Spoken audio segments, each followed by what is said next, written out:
The name of the podcast is Dream Plan Execute, where I highlight individuals who drink frictionless, plan thoroughly, execute relentlessly. And Tom Cox, you are definitely one of those persons. When I was in high school, I read a lot of Tom Clancy novels and decided that I wanted to be a nuclear engineer. I couldn't afford college. The Army helped me pay for college, so I joined the reserves at first as a combat medic. I did find a new passion when I joined the full-time Army, and that was flying satellites. It has been a circuitous route to becoming a executive career coach, which is what I do. I help mid-career professionals become executives. My life purpose is to help teach leadership to good people. I started to not feel great, went to the hospital, and they told me that I have leukemia, told me that I have about 6 weeks to live. It changes your perspective on a lot of things. You have a chance, and so let's fight. And I agreed, and we fought. Once I learned that I was actually going to be okay, I decided that I wasn't going to go back to my former career. I wanted to do something else. I used the Ikigai exercise to figure out things that I would enjoy doing, that I'm good at, that I could be paid for, that the world needed. After several iterations of this exercise, my Ikigai came back as teaching leadership, and specifically teaching leadership to people who deserve to be leaders. The top 3 things that make up executive presence. Number 3 is your communication skill.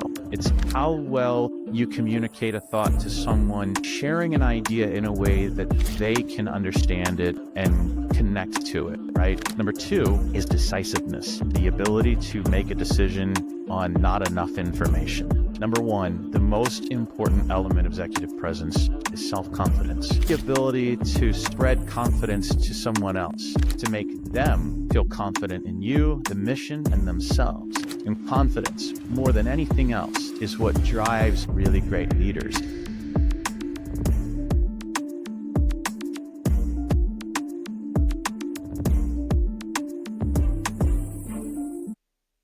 Good afternoon. How are you doing, Tom? I'm doing great. How are you doing, Ramon? Good, good. I'm happy you could take the time to be on the podcast. Name of the podcast is Dream Plan Execute, where I highlight individuals who drink frictionless, plan thoroughly, execute relentlessly. And Tom Cox, you are definitely one of those persons. Just the accolades that you have to your name, we'll be here for the next 15 minutes going through your bio, but it adds to your story. I mean, to start off in the Army, work your way through the NSA, you've started multiple startups, you've worked as a defense contractor, and then started your own middle management, procurement / helping individuals raise to the next level. And that in itself, is I would say you took the scenic route to get where you wanted to go, but it's ultimately what gives you the ability to mentor people the way you do. So I appreciate you taking the time to come on the pod. Yeah, Ramon, I'm glad to be here, and I appreciate the intro. It has been a circuitous route to becoming a executive career coach, which is what I do. I help mid-career professionals become executives, and like you, I'm looking to work with people who are authentic, empathetic, and audacious. And I did spend about 25 years of my career working in space, defense, satellite industries, and had a couple venture-backed startups that I started and ran. This business is very different than all of that. It is meant to be my life purpose is to help teach leadership to people, to good people. And so this business is really just meant to be exactly what I do for the rest of my life. And I'm so happy to actually finally be here in this kind of role. No, the most amazing thing about your product and what really aligned with me was the concept of Ikigai. Ultimately, I knew it prior to the product, but to hear you, carry through your teachings was something that really resonated with me, because I could see, as especially going through the research for this pod and seeing how you worked your way through different industries and different roles, is like you were finding your Ikigai, and then you found it in starting vertical motion. So, you practice what you preach, which is always great to have as a mentor or someone who is teaching you something. But let's carry it back. Let's carry it back to Tom Cox. in high school or even before that? What was your goals at the time, and then how did it morph into what you have today? Gosh, when I was in high school, I read a lot of Tom Clancy novels and decided that I wanted to be a nuclear engineer. I wanted to build nuclear reactors. And so I went to University of Maryland to study nuclear engineering, and I couldn't afford college. And I grew up blue collar, inner city Baltimore. Parents made like $22,000 a year. And so couldn't afford college. And had the Army help me pay for college. So I joined the reserves at first as a combat medic and went to basic and then went to my freshman year of college and then went to medic school and then went to my second year of college and so on. And so I didn't know how I was going to become a nuclear engineer, but I decided when I was like 14, that's what I'm going to do. And so I made it happen until my fourth year, senior year of college. I just couldn't afford it. I ran out of money and there was just no other way for me to move forward. So I wound up going full time into the Army at that point, realizing that like, well, the nuclear engineering thing might not happen, but I did find a new passion when I joined the full time Army, and that was flying satellites. That Mm. became something very interesting for me. I'd always been a big fan of space and technology, and this is in the 90s when there weren't nearly as many satellites in space as there are now. And really, they were only being launched on a handful of rockets and the space shuttle, and that's it. And so the idea of being able to find a human voice amongst the stars was really romantic to me. And being able to learn how to track satellites in space and communicate with them and control them and operate them, that became my new passion. So from high school to my full-time role in the Army, literally flying satellites, um, it was there was a bunch of growth that I went through where I had this great big dream and vision. I almost made it happen. It didn't. And then I wound up pivoting to a different dream, and that took off for me. No, it's very interesting that I think I've been interviewing quite a few people, and that happens. There's these moments in your life where you had this initial dream that you think you're so passionate about, like this is what it's going to be, and it just doesn't happen. For me, that was tennis. I was so passionate about tennis. I used to sleep with my tennis racket, and I did have some, accolades in there. I did become a national champion. So there was like a point in where I could see myself being a tennis player, and it just, like I said, funding. Tennis is an expensive sport. It just didn't, become what I wanted it to be at the time. And then you're like caught in this whirlwind, like, okay, well, this is not the path right now. What is going to be the path? What's going to be your life's journey? Know that this dream that you had is not the dream anymore. Right. And, that framework of Ikigai at that time would have, I think, is very helpful if someone has it early enough in life. Because for me, I kind of stumbled to it. I was like, well, I can't go to my parents and say I want to become a game designer. This is in the early 90s. No one knew that game design could make money. And I was like, well, I like drawing, but I do like math a little bit. Let's settle on architecture. I think that's a good middle ground where my parents would be okay. I would be happy with what I'm doing. And ultimately, working through that process led me to engineering, that led me to construction management, that led me to project management. But at that time, there's no way I would have been able to tell you I was going to be a project manager, right? So it's always good to see that these things always come up where you start off with an initial dream, and that's just not how it worked out for you, right? So while on your journey, of course, you had to go through certain, difficulties. One of them being, you had an acute uh, illness. Do you want to just work us through like how you worked through that process of dealing with this illness and what life intuitions you built from that situation?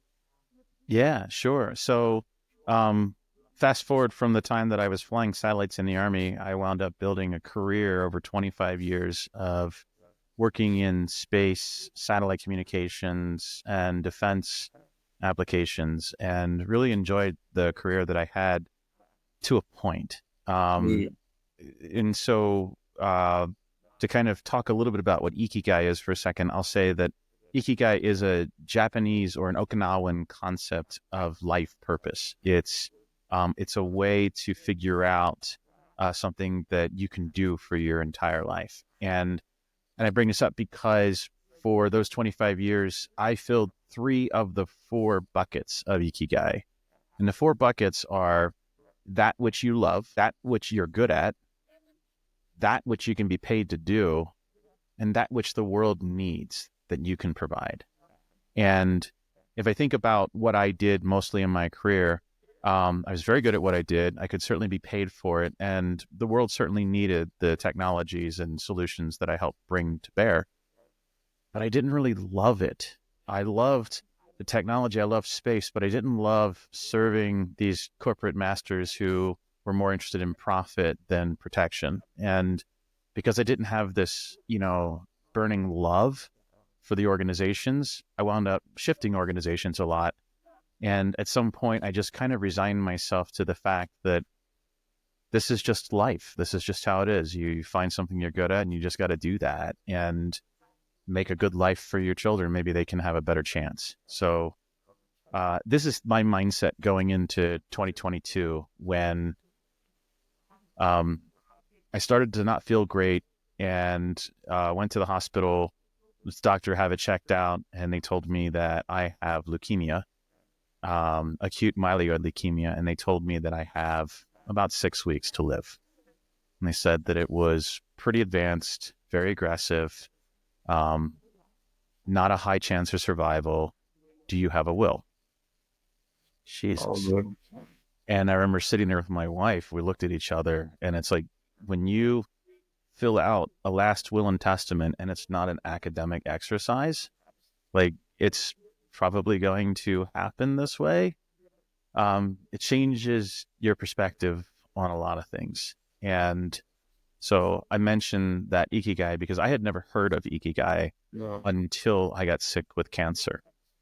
About 2 weeks into my treatment, the doctors came and told me, congratulations, you have a rare genetic mutation that is going to save your life.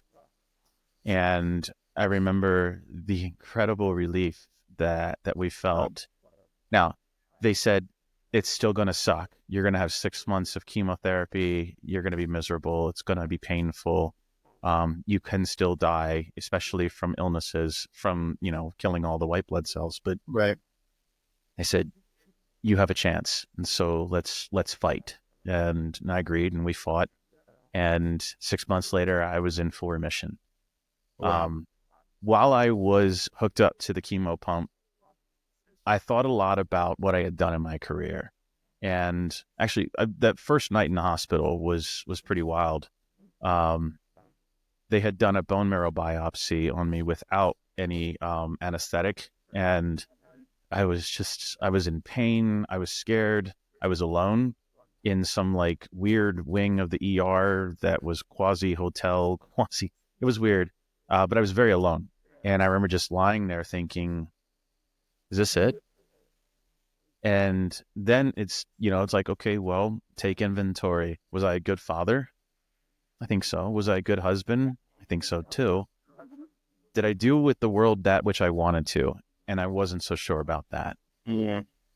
And so that was the part that I felt like I could have done more for the world than I did.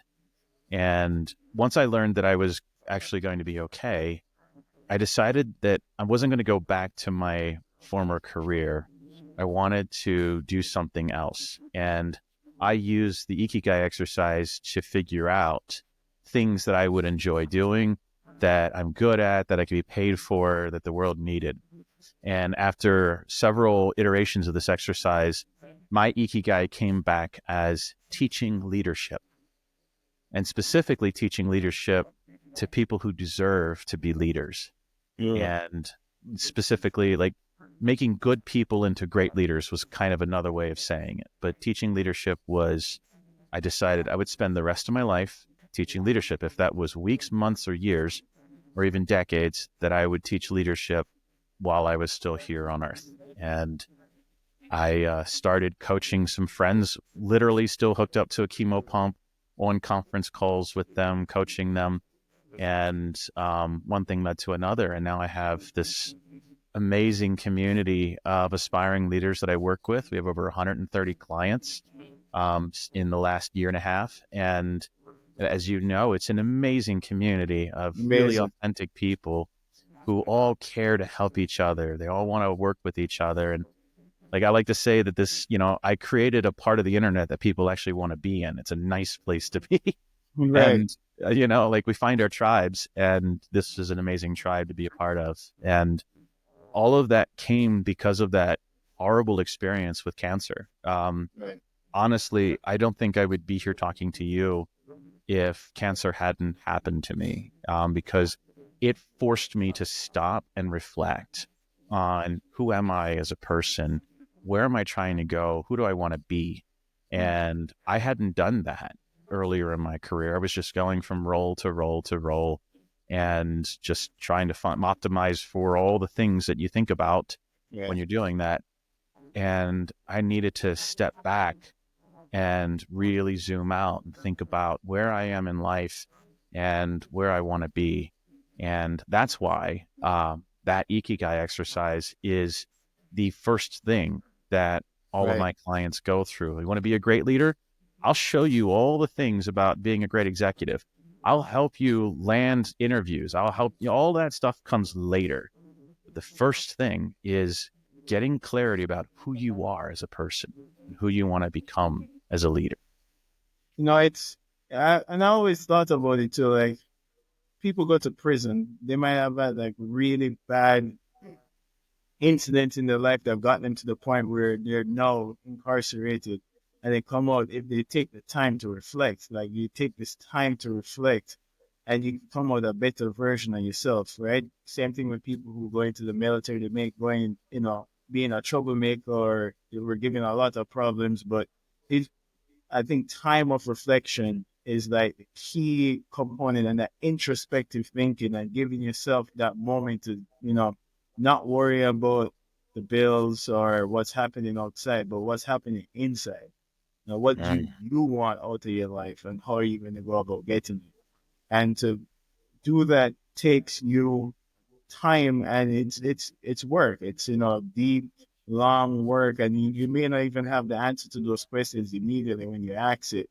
And that portion makes people a lot, scary, because it's like, I should have this answer. And a lot of time people don't give themselves enough grace. I'm culprit of that. Like, no, I want the answer no. And it's like, no, just, you're on the right track. Just, it'll come in time. You just need to ask a question and keep being consistent with trying to solve the problem. One of the things that I love about your program is this concept of, you know, executive presence, and like working through, because maybe let's roll it back a bit. The reason why I'm in the program is because of your presence. And even when you did approach me online, I didn't feel like it was a sales pitch. The value that you give when you sent me the video on its own, the video alone itself would already do a lot for a lot of people, right? Like, just the content and the value in that video alone, the first initial video about executive presence, already had my mind blown on the fact that, okay, there's a difference maker. There's not just being really good at your job that is like, sending emails and talking to people. But there's a next part that you're not aware of that you need to get to the next level of, from middle management to exec. And what are those things you're missing? So can I work us through what executive presence is? Because it seems to be a prevalent thing in your program. Yeah, I'd love to. So executive presence is the gravitas, or the weight that you carry in a room. So imagine you're at dinner in a relatively small restaurant, and Brad Pitt sits down at two tables over from you. Yeah. There's a new energy in the room. Everyone kind of feels Brad Pitt's here. Wow. And then when he leaves, the energy kind of deflates. What did he bring with him? It's this presence that you have. It's this weight in a space, this gravitas, or this energy that you bring. And it's made up of several things. There's over 18 elements specifically as defined by Sylvia N. Hewlett, who's a Harvard business professor who teaches executive presence. The top three things that make up executive presence. Number three is your communication skill. It's how well you communicate a thought to someone in the way that they need to hear the thought, not the way that you need to hear the thought or that you want to transmit it, but sharing an idea in a way that they can understand it and connect to it, right? So if you're a very logical person, you might just spit some facts. Very emotional people will think about that differently, though. Like they hear the fact, but they're still processing the emotion, a sense of fear, safety, comfort. All of that is kind of part of the facts. And they're also qualifying it through the lens of their own stories and experiences. And so good leaders learn how to communicate really effectively in ways that other people can understand and connect with the data that you're trying to share with them. So number three, communication. Number two is decisiveness. And this is the ability to make a decision on not enough information. Executives constantly make decisions without knowing what's the information that they need to make a decision. And so many of us down in the professional ranks will just I don't have enough data to make this call, so I'm going to kick it up. Well, eventually you kick it up to some level where there's nowhere else to kick it up. And those executives tend to be decisive and they make the best decision that they can in the moment. I've learned that it's better to make a bad decision than to not make a decision at all, because at least if you move in the wrong direction, you have perspective that you're going the wrong way and you can turn around. But if you sit here and stare at a problem for days with no new inputs, no more data, it's not going to make the decision for you. You're not going to get more data unless you do something. And so decisiveness is the second most effective component of executive presence. Number one, the most important element of executive presence is self-confidence. And not just self-confidence, but confidence that you exude, confidence to say and do the things that you believe with conviction, but also the ability to spread confidence to someone else, to make them feel confident in you, the mission, and themselves. And confidence, more than anything else, is what drives really great leaders. If you look up to someone and you see them confidently standing there saying, we can make it through the night together. Stay with me and we'll be okay. When you're around someone like that and you believe them, it's a very powerful feeling that's being transferred to you. And the best leaders in the world know how to exude that confidence. Also, that confidence is important when you make those decisions that are tough calls, and everyone says, boo, that's a terrible decision, but you know it's right. Yeah. You can stand there and withstand the cacophony of people telling you that you're wrong, even though you know you're right. And when you do know you're right and you make that call and everyone else doesn't get it until later when they do, and they're like, yeah, that was a good call after all. Having the confidence to stand through that, knowing that yeah, I made a good call here. This is the best decision I can make. And also being willing to be confident enough in yourself to say, I made a bad call here. This actually isn't going to work out. I need to change direction, right? All of that comes from this inner confidence in yourself, knowing that you're doing the best that you can. You're growing, you're learning. No one's perfect, but you are good enough for the moment. And that confidence is really what drives most of executive presence. How does one develop this inner confidence? Because it seems to be like the difference maker that a lot of persons have between having executive presence and not having. The confidence component is the one that I work on the most on my weekly group calls that are lecture style. I'll call them the Tuesday night main event. I'm primarily doing mindset shift work, helping people shift their mindset. most of us grow up and live in a mindset of scarcity, right? Like I remember, inner city Baltimore City. We were the ones that had the box dropped off by the church, if you know what I mean. Yeah. The food box every month. Like so scarcity was a real thing for me as a child. And then as I grew up older, I just grew up in a mindset of scarcity. My parents instilled in me, like, get a good job and don't ever lose it. You don't Yeah. have to save the world. You just have to make sure you can put groceries on the table. And so this mindset of like being very like focused on like, can I afford this? Can I afford this? Can I afford this? Can I afford that? Um, that mindset is very limiting, and you don't realize it until someone shakes you out of that mindset and shows you what a mindset of abundance looks like. I didn't really ever feel a mindset of abundance until after cancer. And as I was sitting there thinking about things in a whole new way, the question wasn't, um, can I afford this? The question became, how can I afford this? And it's a very subtle difference in mindset. But when you stop and think, how can I get to where I want to go? As opposed to, can I get there? Right? There's a difference in the way that you think about things. And that is one of the mindset shifts that we help people make to become more confident in themselves and in their goals, and believing that you too, yes, you do deserve to be promoted, to work at a higher level, to have more agency, to have more responsibility. Yes, you too, it can happen for you too. Just because it hasn't doesn't mean it won't. And if you think you can or you think you can't, you're probably right.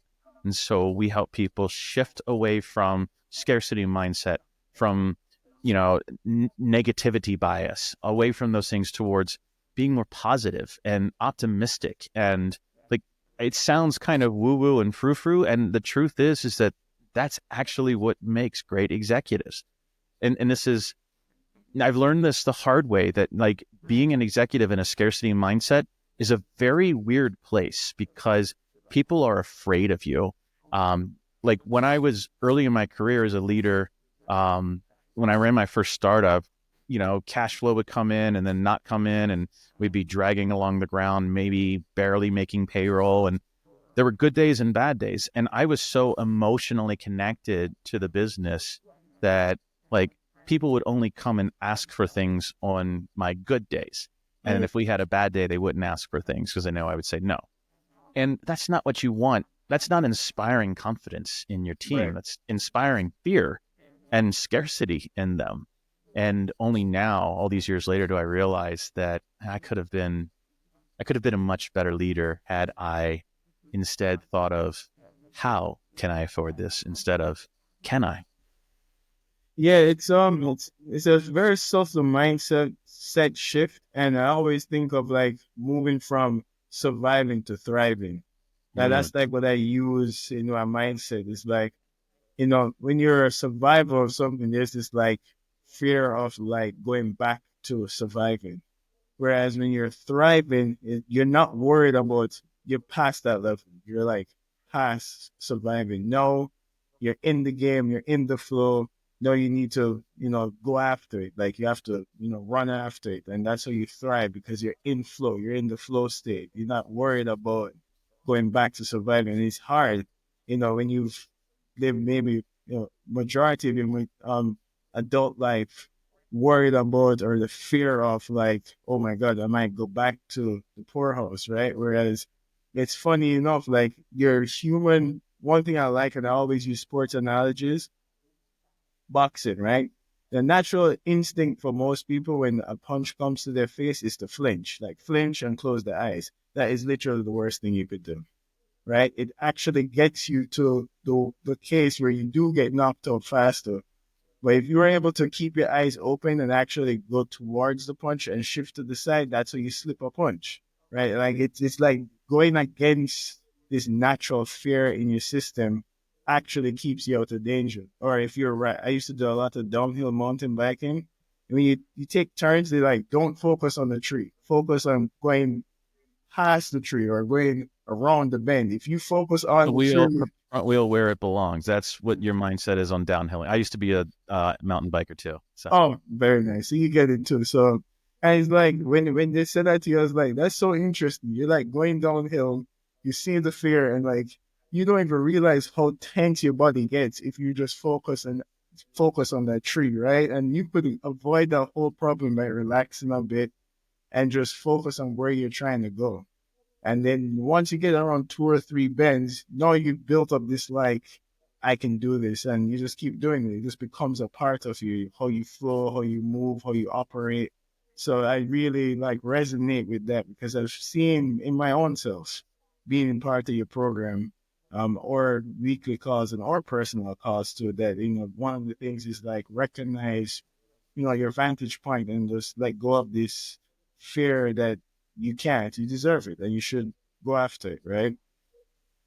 So, what do you think would be? There's different types of leadership philosophy. Some persons are more of like, I need to be in the weeds, I need to be on top of persons, in control of every piece of it, and kudos to everybody. Every style works. What would you consider your leadership philosophy or style? So my leadership philosophy and style is a little bit different than everyone else's, and it's meant to be. Everyone should match their leadership style to their personality. And that's part of why in our program, the first thing we do is go through multiple psychometric analyses to determine who you are as a person and who you are as a leader, right? One of the tools we will use shows you whether you're a very strategic leader or a very detail-oriented leader, whether you're a social leader or a more technical leader, right? For me, I'm a very strategic person, kind of like a little too strategic because it's very hard for me to remember to focus on details. Every day I wake up and the memory resets to zero, and all I have in there are just ideas, not to-do list tasks. So I have to use a lot of tools to make sure that I don't forget to do something. Luckily, I'm also married to someone who's very detail oriented, and she is gotten really good over 25 years together at making sure that I don't miss too many details. But my leadership philosophy general is I'm a very laissez-faire leader. And what that means is that I don't hire people and train them on how to do their job. I like to hire people who have batteries included, that kind of know how to do the work and want to get better, want to improve. I care that the people have the same philosophical views about culture and collaboration that I do. I'm very big into creating warm, empathetic environments where people can be themselves. I really push away people who want to control a situation or control an environment, right? So high collaboration leads to high trust. High trust leads to people being willing to share their best ideas and believing that if they share those best ideas, that's the best value for everyone, including themselves. If you're in a low trust environment, people won't share their best ideas. They'll protect them because they're afraid that someone else will take credit for them, and then there is no value to them in sharing it. And like, well, maybe they'll use it at their next job, right? So you want to I like to create environments that are very warm, empathetic, open, trusting, and I leave it to my team to figure out how to do the things that they're asked to do. I give them KPIs, key performance indicators. I tell them, like, you have to do X by Y over Z, whatever. And then we hold them accountable to that.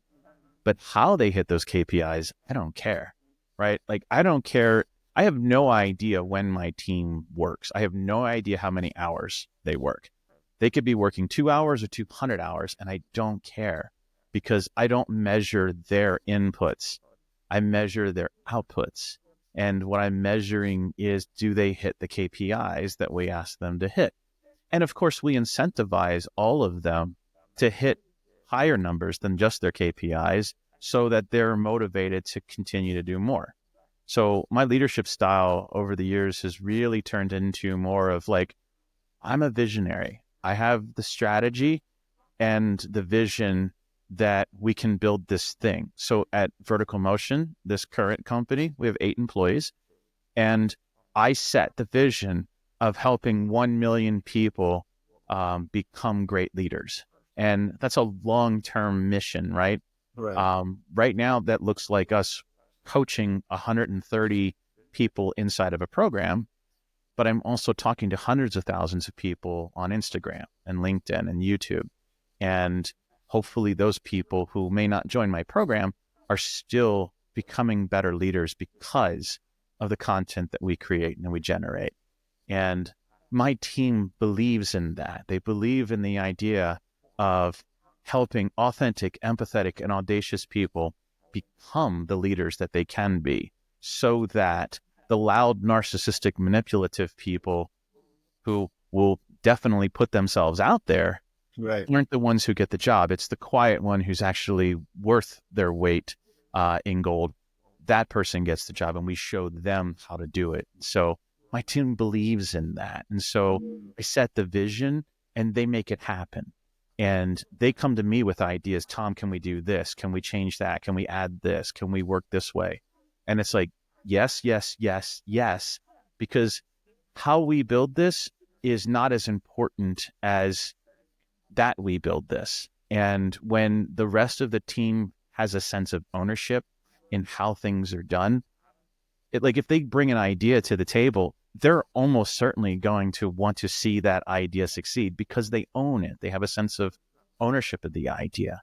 And so my leadership style is to find great people and get the hell out of their way and give them what they need so that, and I'll say this to kind of wrap up my leadership philosophy.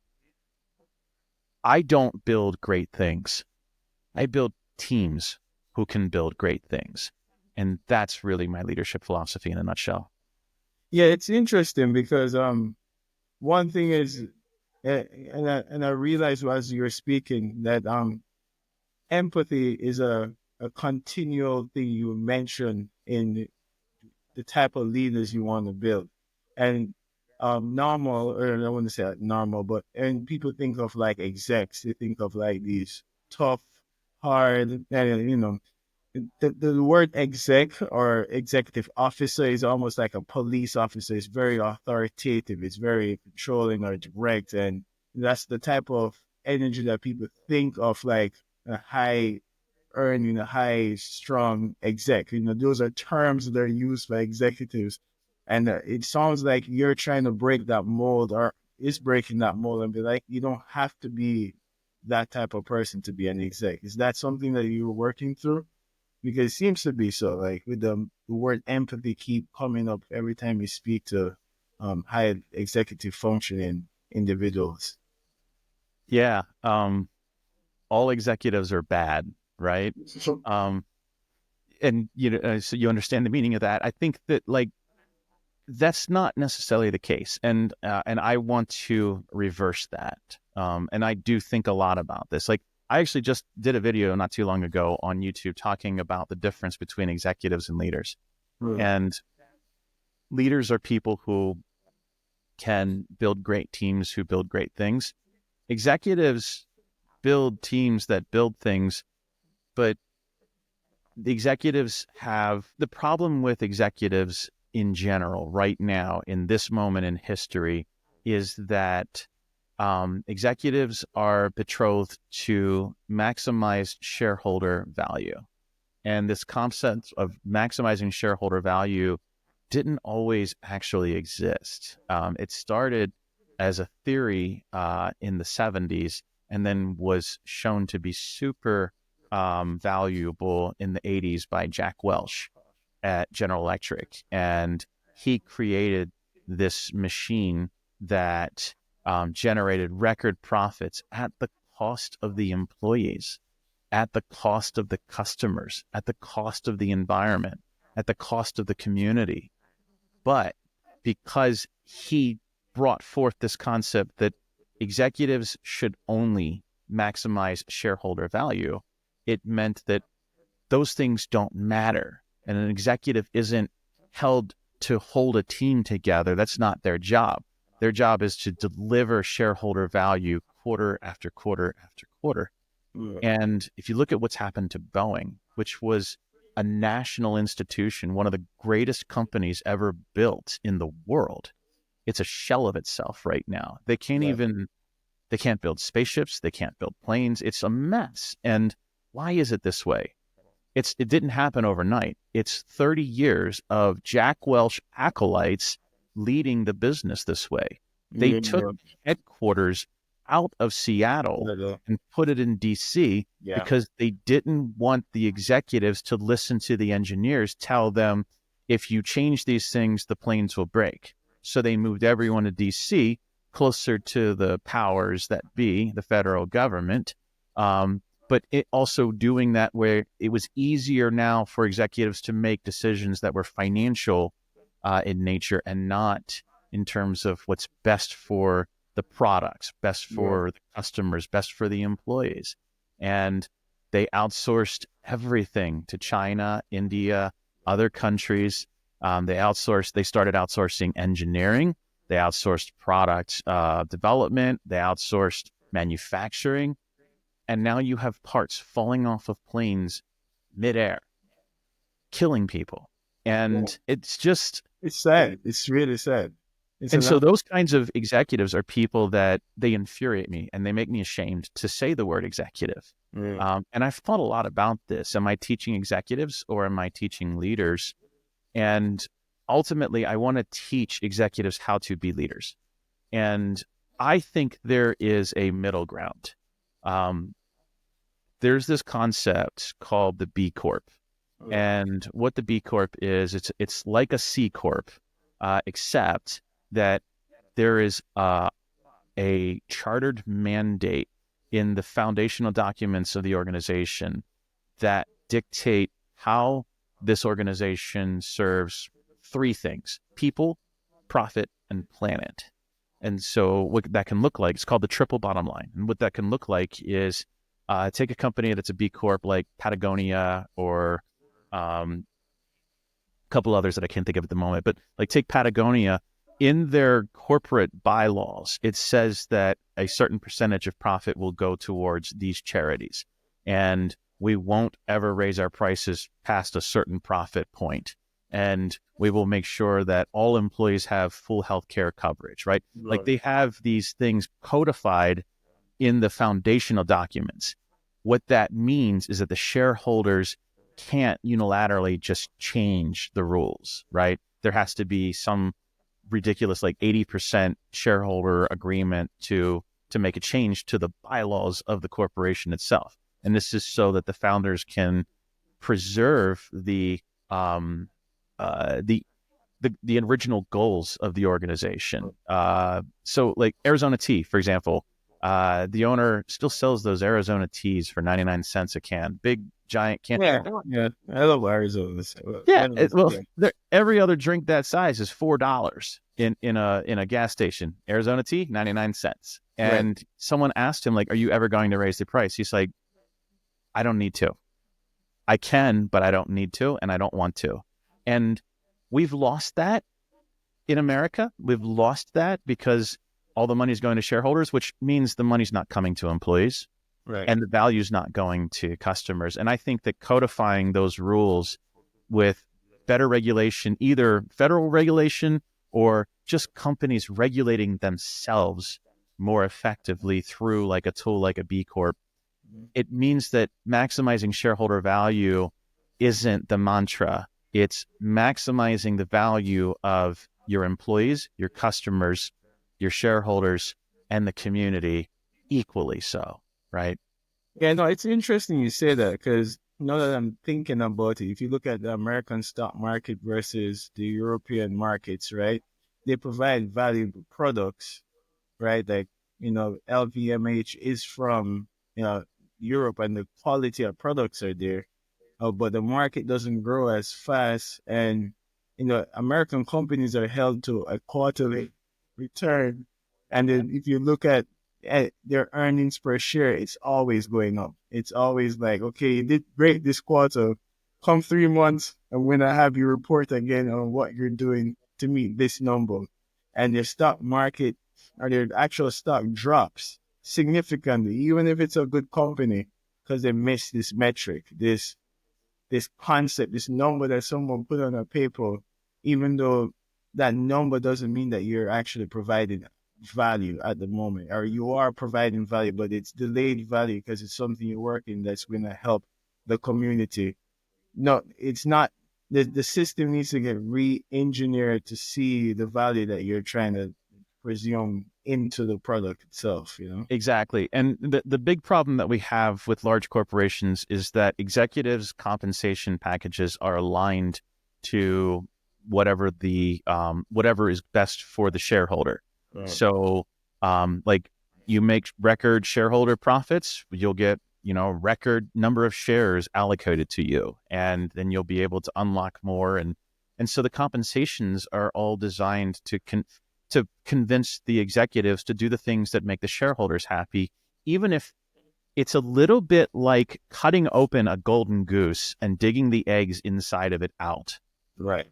Then you have no golden goose left, right? And Right. that's what Boeing is dealing with right now, is that they cut all the eggs out in the 90s and 2000s, and now here we are, right? And so this is what I want executives to learn and understand is I want them to have the backbone, the confidence in themselves to stand up to something that is detrimental to the long-term success of their organization.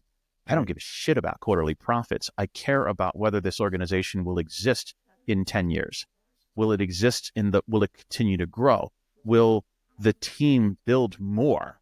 And that's where executives' minds should be. If you think about China, China has a 50-year mindset, right? They think decades, right? Yeah. We think by the quarter, and Decades, yep. like we're sprinting along right now, but we're going to run out of gas, and the tortoise and the hare kind of thing. Like it's important that we shift this in our overall corporate society towards believing in maximizing what's good for the people in the organization, for the customers of the organization, right? So many of these terrible stories, like Boar's Head has shut down all of these meat processing plants because people are dying from listeria, even though they have known for years that there were these problems in these plants.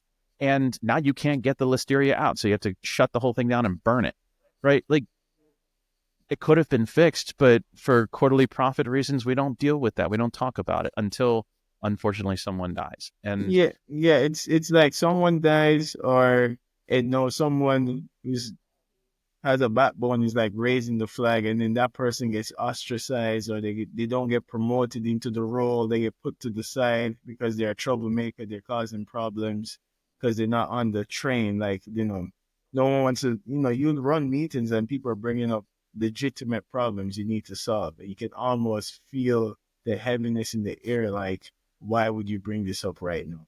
Like, no, this is the place to bring it up, right? So this is something that I've thought a lot about. I'm teaching people how to become great executives and putting them into environments that they may not be in alignment with, right? Like, nothing is worse than that feeling where you're the executive, and they're telling you have to cut your team in half. And why? Well, because we are almost having record profit, but we're short by like 5%. So we're going to cut staff 5%, and that'll get us to our record profit target. Not because we're running out of money or anything, but just because we have this quarterly target to hit. And so that's such a dilemma. It's for an executive who actually has a conscience to be in, right? And so I've thought a lot about this, and quite honestly, I'm starting to think that maybe I'm not just teaching people how to be great executives. I'm teaching them how to be great business leaders who have the ability to step in and out of roles. And they can be in a role like that and decide, you know what? This isn't for me. I'm going to make this decision, and you can decide whether you want to fire me or not. But I refuse to do what you're asking because I think it's immoral and it's against my beliefs. And I'm going to stand here firm on that position. If you want to fire me or go over my head, okay. And so I want to teach people to have the confidence to stand there and do the right thing. even when it hurts. And that means maybe having the ability to become a consultant in the in-between spaces while you're looking for opportunities, networking continuously and finding the right cultures, because not all companies are bad, right? Not Right. all executives are bad. And I think that if you can find a good culture to land in, um, then you can be the authentic version of yourself. That's a good place to be. Yeah, no, it's you feel good going to work. Like, you can look people in the face, you can fall asleep at night and not feel terrible about the results of your your decision making, right? Like you made a decision that is well intentioned for the company, the people, and the product that you're providing, right? And it's tough. I've been, people. I'm sure yourself have been in meetings where it's not about the people, it's about the bottom line. That's the word used, the bottom line, right? It's not about the people, it's about the bottom line. And ultimately, the persons who are the bottom line are the people working on tools, working with their hands. I've watched that Boeing documentary on Netflix, and it's just sad to see because you can hear the engineers' pain because they love being an engineer, and they're like, "Yeah, they're gonna get rid of this," and the guy's looking at him like, "Are you serious? Like, how would they even make a decision to get rid of quality control because it costs too much money?" What are we doing here? Like, what are we doing here? Why would you ever get rid of quality control on a product that is literally fighting against air drag?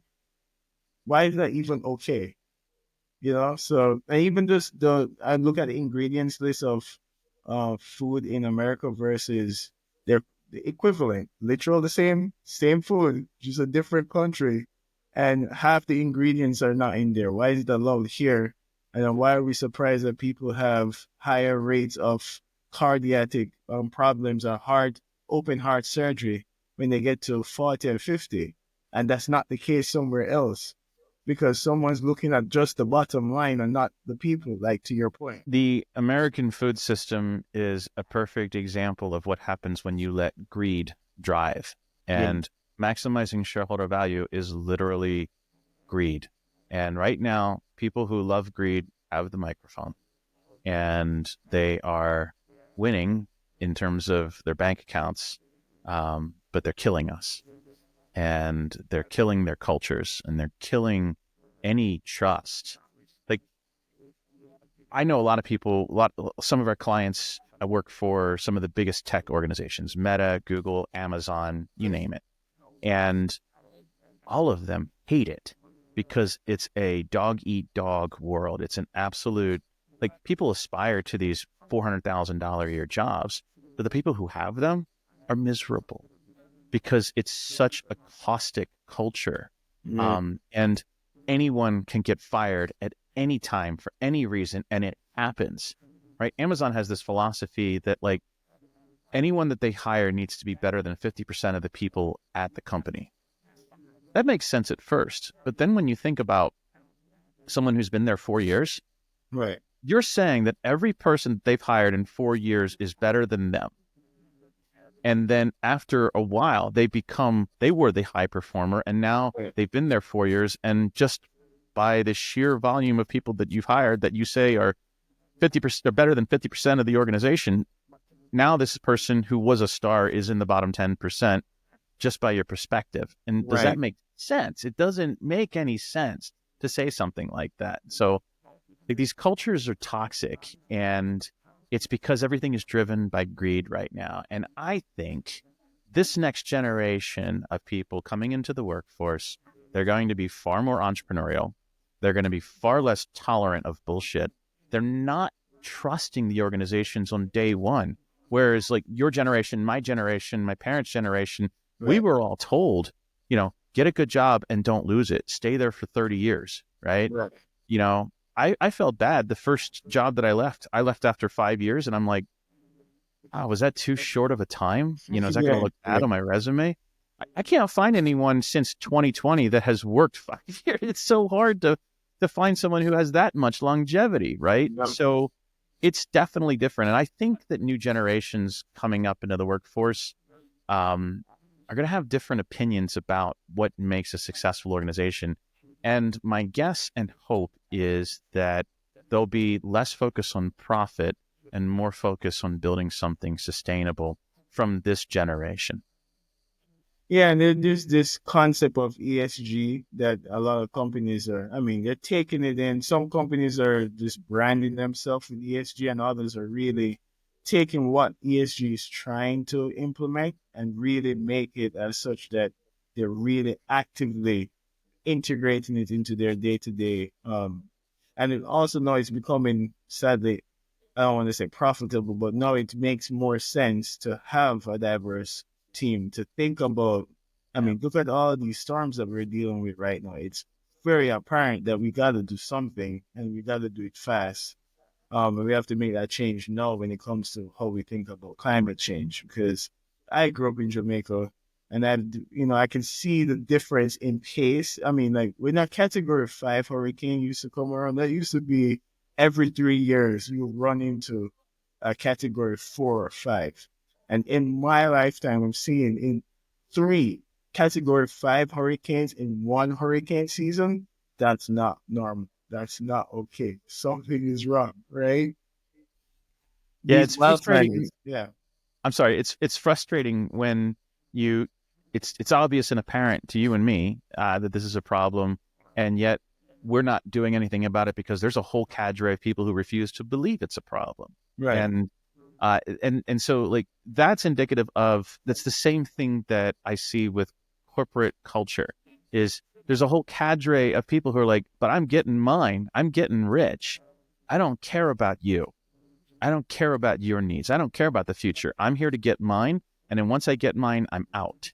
And that's how shareholders think. And that's how, greedy, manipulative people think. And we breed that with Mm, this orderly society, executive leadership mindset that we teach. And mm, that's why I want to change that. I want us to build great things. And I want us to build things that stand the test of centuries, not just quarterly goal, right?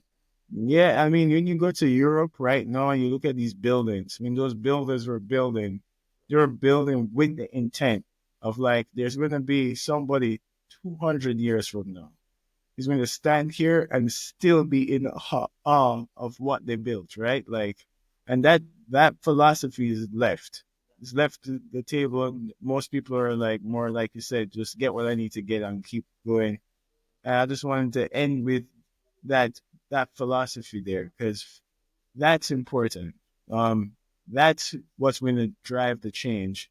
And I read, Good to Great, and in Good to Great, they talk about level 5 leaders, right? And and when I came across that level 5 leader isn't the loudest in the room. It's that guy that's willing to stick it up for the value of the company, who is willing to make a personal sacrifice so that the company lives on beyond that person. When you presented vertical motion to me, and saying audacious, empathetic, a leader, I was like, he's trying to build level 5 leaders. He's trying to build multiple level 5 leaders. And that's something, even though personally I wasn't looking for a leadership program at that time, the fact that you presented vertical motion in the way it did, I was like, I don't want to not be a part of this movement, right? Mm. That comes from your way of approaching, reaching out to people.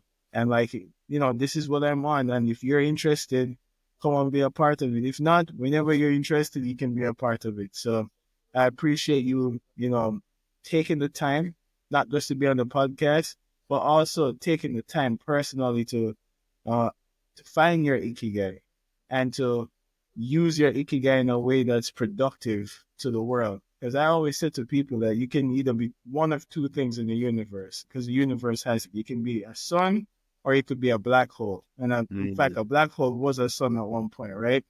And a sun gives off light, it gives off energy, and around that sun, things gravitate towards it and orbits around it. And from it orbiting around that sun, life gives off, right? Or it could be a black hole where you just suck and suck and suck. And a universe with a black hole is just dim, dark.